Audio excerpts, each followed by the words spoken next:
If you are planning to place a cosmetic product on the market in the UAE, it's important to understand the local regulatory framework. Cosmetics in the UAE are governed by several key legislations.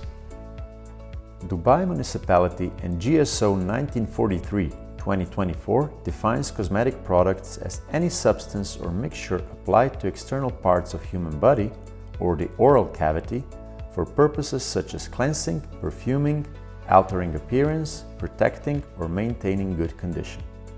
Cosmetics in the UAE are classified into three risk categories: low, medium and high-risk products.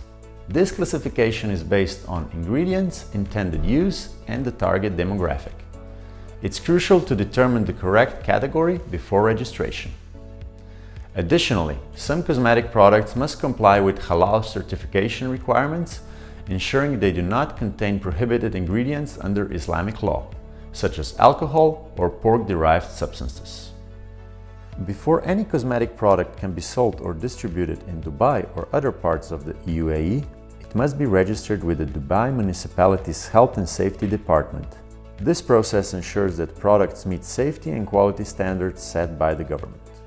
The registration process in the UAE includes submission of the application to the HSD, review and evaluation of the documentation with possible requests for additional information, safety assessment to confirm the product meets UAE standards, upon approval, issuance of a product registration certificate from Dubai Municipality, and a conformity certificate from MOIAT. It is important to note that only a locally registered agent or distributor based in Dubai can submit the application. This local presence is required for all cosmetic product registrations in the UAE. With our Dubai office, we now offer full support for UAE and GCC market access. From product classification and halal compliance to acting as your local agent and guiding you through registration, our team is here to help your cosmetic products meet all regulatory requirements.